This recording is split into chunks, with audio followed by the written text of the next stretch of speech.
अस्सलाम वालेकुम एवरीवन, कैसे हैं आप लोग? उम्मीद है सब खैरियत से होंगे। सुबह का टाइम था और मैं बना रही थी नाश्ता अपने हस्बैंड बच्चों के लिए। स्कूल जाना था बच्चों ने। और यहाँ पर मैं क्लब सैंडविचेस का बैटर बना चुकी थी। मेरे पास बॉयल चिकन पड़ा हुआ था, रोज़ों से पहले मैंने बॉयल करके ना फ्रीज़ किया हुआ था, तो थोड़ा सा लेफ़्ट ओवर था। मैंने सोचा कि उसी में मेयोनी और नमक काली मिर्च मिक्स करके ना बैटर तैयार कर लेती हूँ और आज यही बना के मैं लंच में दे दूँगी बेटे को भी और हस्बैंड को भी ना। तो साथ साथ अंडे स्लाइस बना रही थी नाश्ते में, बच्चों के लिए बन रही थी न्यूट्रीला ब्रेड। और सुबह का टाइम हमेशा की तरह अफरा-तफरी का होता है, तो ये लोग जब चले गए तो मैंने सोचा कि खाना बनाने से पहले ना ऐसी टोस्टी टोस्ट जो हैं वो सालसा के साथ खाती हूँ। साथ में सोच रही थी अपने लिए कॉफ़ी बनाऊँ, तो बस जल्दी से झटपट सी कॉफ़ी जो है वो तैयार कर दी मैंने। और साथ-साथ मैंने एक ड्रामे का एपिसोड देखा, तो बस उसके साथ फिर मैंने खाने-वाने बनाने शुरू करने थे। अच्छा, मेरे घर में ना दावत आने वाली थी, 2 दिन रह गए थे, तो मैंने कुछ फैमिलीज़ को तकरीबन 8 से 9 फैमिलीज़ अपने घर इनवाइट की हुई थी, तो उसके लिए फिर मुझे बहुत ज़्यादा खाने भी बनाने थे, घर की सफाई भी करनी थी। तो बस मैंने कहा चलो पहले तो कॉफ़ी वगैरह पी ली जाए। और साथ में 2 सब्ज़ियाँ ले आई थी। मुझे पता था कि घर में दावत है, तो जिस दिन मैंने ग्रॉसरी की थी ना, तो मैं 2 सब्ज़ियाँ ले आई, लौकी की और भिंडी की ना, ताकि एक साथ मैं 2 सब्ज़ियाँ बना के रख लेती हूँ। 2 दिन का खाना बना हुआ होगा तो तकरीबन ना मुझे ये आसानी होगी कि फिर मुझे सिर्फ़ दावत पे के खानों पर फ़ोकस करना पड़ेगा। क्योंकि ज़ाहिर है अगर मैं दावत के खानों पे फ़ोकस करूँगी तो फिर मेरे लिए घर का खाना बनाना मुश्किल होना था, क्योंकि जॉब और घर और बहुत सी चीज़ें साथ-साथ देखनी होती हैं, तो फिर थकावट भी हो जाती है।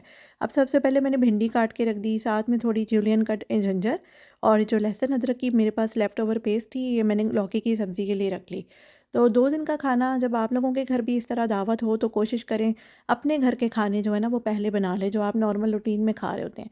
सब्ज़ियाँ मैं इसलिए बना रही थी क्योंकि अभी दावत पे सारे जो भी आइटम्स हैं वो मीट वाले हैं, तो मैंने सोचा सब्ज़ी बना लेती हूँ। तो 3 टमाटर मैंने भिंडी के लिए काट लिए और बाकी के जो 3-4 टमाटर थे वो लौकी की सब्ज़ी के लिए काट लिए ना। तो इस तरह से पहले मैंने कटिंग-शटिंग करके रख ली थी। प्याज काट के मैंने उनको पतीलियों में ऑयल के साथ ना फ्राई होने के लिए रख दिया था। तो इस तरह से मैं फ्राई कर रही थी। आँच मैंने शुरू में हल्की रखी थी, लेकिन मैं मिनट-मिनट बाद चम्मच चला रही थी और साथ-साथ कटिंग कर रही थी, ताकि थोड़े से वक़्त में ज़्यादा से ज़्यादा काम जो है वो हो जाए। क्योंकि ये सब चीज़ें मैनेज करनी होती हैं और मेरी कोशिश होती है कि खाना बनते-बनते ही मैं किचन भी समेट लूँ। और अगर कोई बर्तन डिशवॉशर में रखने हैं या डिशवॉशर के धुले हुए बर्तनों को ड्राई करके कैबिनेट में रखना है, तो ऐसे काम भी हो जाए ना। क्योंकि इससे क्या होता है कि आपके टाइम की बचत हो जाती है, आप कम वक़्त में ज़्यादा से ज़्यादा काम कर सकते हैं। क्यों टाइम वेस्ट करें हम लोग? तो बस अब यहाँ पर प्याज जो है वो गोल्डन फ्राई हो जाएगी, तो उसके बाद फिर मैं बाकी का प्रोसेस करूँगी। अब ये देखिए भिंडियाँ तो कटी हुई हैं ना, और साथ में मैंने नमक, मिर्च, हल्दी पहली भिंडी के लिए निकाल के ना एक प्याली में इकट्ठा करके रख लिया था। अब ये लौकी की सब्ज़ी काटनी है, तो उसके लिए फिर मैं अभी आपको दिखाती हूँ। सबसे पहले मैंने प्याज जो कि फ्राई हो चुकी थी, तो भिंडी को इसमें ऐड कर दिया। अब ये बर्तन खाली हुआ तो इसमें लौकी डालूँगी, क्योंकि मुझे यही था, मैंने कहा चलो ये खाली हो गई तो बर्तन को क्यों ज़ाया करना, उसी में सब्ज़ी काट के रख दूँगी। तो यहाँ मैं भिंडी में चम्मच चला रही हूँ, आँच मैंने थोड़ी तेज़ की हुई है। उसका रीज़न ये था कि भिंडी का जो लेस है ना वो मर जाए, और भिंडी वरना क्या होती है, लेस-लेस सी होती है ना, तो मज़े की नहीं लगती है, हमेशा खड़ी-खड़ी भिंडी अच्छी लगती है। अब लौकी की सब्ज़ी के प्याज जब फ्राई हो गए तो मैंने उसमें जिंजर गार्लिक पेस्ट ऐड कर दिया और उसकी भुनाई कर ली। 1 से 2 मिनट इसको अच्छी तरह से भूना और उसमें थोड़ा-सा पानी ऐड कर दिया और कर दिए थोड़े टमाटर ऐड। तो यहाँ पे मैं इसका मसाला जो था वो फ्राई कर रही थी और अभी मैंने इसमें कोई स्पाइस ऐड नहीं किया। सबसे पहले मैं आपको दिखा दूँ, भिंडी को फ्राई कर लिया 5 मिनट तेज़ आँच पे, और उसके बाद मैंने इसमें किए टमाटर ऐड और साथ ही नमक, मिर्च, हल्दी जो कि मैंने एक प्याली में पहले से निकाले हुए थे वो ऐड कर दिए। और अब इसके बाद मैं इसको इसी तरह से फ्राई करूँगी, बिल्कुल ढक्कन नहीं ढकूँगी, वरना भिंडी खड़ी-खड़ी नहीं बनेगी। तो यहाँ पर जो मसाले मैंने इसमें ऐड किए हैं लौकी की सब्ज़ी में, उसमें नमक और लाल मिर्च है, हल्दी है, ज़ीरा पाउडर, धनिया पाउडर, साबुत काली मिर्चें और दालचीनी। ये बहुत मज़े के बनते हैं, इन मसालों से कभी आप ट्राई करें। तो फिर सबसे पहले तो मैं मसाले को ना अच्छी तरह से भूनूँगी, तो उसके लिए मैंने पहले थोड़ा-सा पानी डाल के इसको ढक दिया, ताकि टमाटर जो हैं वो अच्छी तरह से घुल जाए। और साथ ही अब सब्ज़ी काटते हैं, तो यहाँ पर क्योंकि साथ-साथ कटिंग का काम हो गया, मसाले चूल्हों पे चढ़े हुए हैं, तो ये कि कम वक़्त में काम जो है वो हो रहा था। अब ये देखिए, इसके छिलके मैंने उतार लिए और इसको पतला-पतला काट लिया। अब यहाँ भिंडी रेडी होने वाली है और इधर ये मसाला जो है वो उसमें काफ़ी सारे टमाटर घुल गए हैं। तो अब इस फ़ॉर्म में जो कि अभी मैंने इसको बाद में दोबारा से भूनना है, तो मैं इसमें करने लगी हूँ सब्ज़ी ऐड, क्योंकि अभी सब्ज़ी को मैंने ढककर अच्छी तरह से पकाना है, तो उसी के साथ ही ये घुल जाएँगे। इस तरह से देखिए मैंने बारीक-बारीक काटी हुई है, मोटी नहीं काटनी, बारीक-बारीक जो चिप्स की तरह के नहीं होते पतले-पतले, उस तरह से आपने काटना है इसको और उसमें फिर ऐड कर दिया है। थोड़ा-सा पानी और अब इसको ढक के मैं अच्छी तरह से पकाऊँगी। सब्ज़ी जो है वो अपना पानी भी छोड़ेगी तो इसलिए इसमें मतलब अच्छा ख़ासा हो जाएगा। अब बारी थी बर्तन समेटने की। नाश्ते के बर्तन रखने थे मैंने डिशवॉशर में और डिशवॉशर के जो धुले हुए बर्तन थे उनको मैं एक टॉवल से ड्राई कर के ना, वैसे तो ड्राई ही होते हैं लेकिन जो भी उनमें थोड़ी बहुत नमी होती है उसको मैं या तो पेपर टॉवल से या फिर जो दूसरा हमारा टॉवल होता है डिश ड्राइंग मैट, उससे मैं करके ना उसको कैबिनेट्स में रख देती हूँ। अब यहाँ हमारी भिंडी तो रेडी हो गई और दूसरी जो सब्ज़ी है ये बस अभी पक रही है। तो बस उसके बाद फिर मुझे ना यहाँ पे रोटी बनानी थी क्योंकि हस्बैंड के आने का टाइम भी हो रहा था। तो रोटी जो थी ना वो मुझे बनानी थी। तो उसके लिए फिर मैं सबसे पहले तो अपने शेल्फ्स को साफ़ किया और उसके बाद जो खुश्का था और जो बेलन था वो मैंने निकाला और आटा मेरे पास अभी शुक्र है इतना था कि मैं 3 रोटियाँ तो बना ही सकती थी क्योंकि मुझे कोई बहुत ज़्यादा भूख नहीं लग रही थी। मैंने ऐसे ही सोचा कि चलो सब्ज़ी जो है उसको चम्मच से ही खा लूँगी थोड़ा बहुत, और टोस्टिटोस भी खाए हुए थे तो मुझे अभी कोई बहुत ज़्यादा भूख थी भी नहीं, और क्लब सैंडविच जो था ना वो एक मैंने ले लिया था स्कूल से आने के बाद। अब ये देखिए जी मौसम तो अच्छा ही चल रहा है, स्प्रिंग सीज़न है तो बड़ा मज़े का मौसम है। इतना अच्छा मौसम है कि कहीं पे भी आप पिकनिक पे चले जाओ।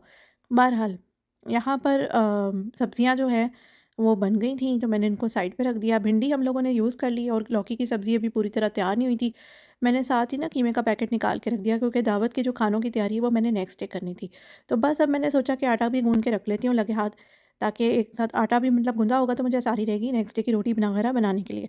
माशाल्लाह से इस मशीन से बड़ी जल्दी 3 मिनट में आटा जो है वो घुल जाता है और मेरा हाथ बिल्कुल गंदा नहीं होता। अल्हम्दुलिल्लाह। तो बस इसको मैंने जल्दी-जल्दी कंटेनर में डाला और अब मैं फ्रिज में रख दूँगी। और जब भी मैंने कभी ताज़े आटे की रोटी बनानी हो ना तो फिर मैं 1 घंटा उसको ज़रूर फ्रिज में रखती हूँ।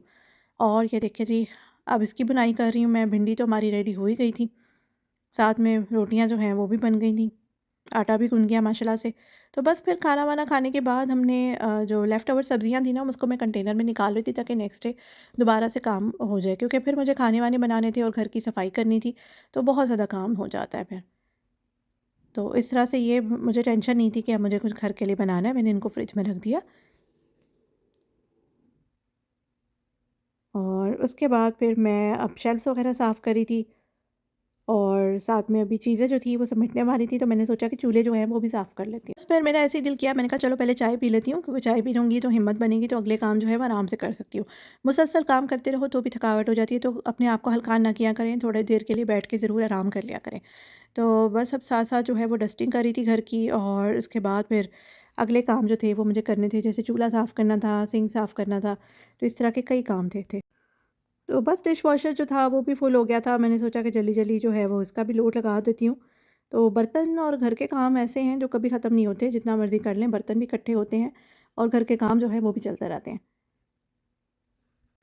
तो बस अब बारी थी चूल्हे-शूल्हे साफ़ करने की। काफ़ी चिकने हो जाते हैं तो चूल्हों को साफ़ करते रहना चाहिए। मैंने आपके साथ कुछ दिन पहले एक शेयर किया था, ये वाला ब्रश मैंने ना तीमू से मँगवाया था, बड़ा ज़बरदस्त है। छोटा-सा ये ब्रश है, तो इसके ऊपर ये इसका उठाने वाला भी लगा हुआ है, तो मैं आपको दिखाती हूँ इसको अलग करके। तो इससे फ़ायदा ये होता है कि जो बारीक-बारीक कूड़ा होता है ना वो आराम से मतलब निकाल सकते हैं। तो ये देखें, इस तरह से है। तो यहाँ पे चूल्हे पे अभी भी देखें आपको राख नज़र आ रही होगी क्योंकि कोयले के दम भी लगते रहते हैं। तो ये देखें जी, इस तरह से मैं इसको साफ़ कर रही हूँ। ऊपर से भी साफ़ किया, साइडों से भी साफ़ किया, तो कितने अच्छे तरीके से ये साफ़ हो रहा है और मज़े की बात ये कि मैं उसको उठा रही हूँ इस तरह से। तो ये बड़ा आराम हो गया, जल्दी-जल्दी मैंने बिन में डाल दिया। तो इस तरह की चीज़ें जो हैं वो बड़े फ़ायदे देती हैं। तो मैंने कहा चलो आप लोगों के साथ भी शेयर करूँ, अगर आप चाहें तो टीमू से इसको फाइंड कर सकते हैं। आपको अच्छी प्राइस पे ही मिल जाएगा, तकरीबन मुझे 1 से $1.5 में आई थिंक ये मिला था। तो बस अब चूल्हे साफ़ करने थे, तो ये जो टीमू से मैंने एक ब्रश मँगवाया था इससे बड़ा आराम है।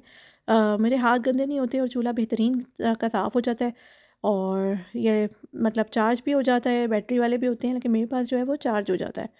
तो ये देखिए, इस तरह से मैंने इसको सोप लगाया और उसके बाद फिर मैंने अच्छी तरह से कर लिए साफ़। चूल्हे साफ़ हो गए तो बस मैंने सिंक भी साफ़ कर लिया। माशाल्लाह से मेरा सिंक बिल्कुल चमक गया। सिंक भी साथ-साथ साफ़ करते रहें तो कभी भी ज़्यादा गंदा नहीं होता। तो बस अब बारी थी डीप क्लीनिंग की। घर को अच्छे तरीके से हम लोगों ने डीप क्लीन किया, वैक्यूम वगैरह किया अच्छे तरीके से और किचन की प्रॉपर तरीके से शेल्फ्स वगैरह साफ़ की, कैबिनेट साफ़ की और मेरे पास एक बड़ा अच्छा सा वैक्यूम है जिससे डीप क्लीनिंग बहुत ज़बरदस्त किस्म की हो जाती है।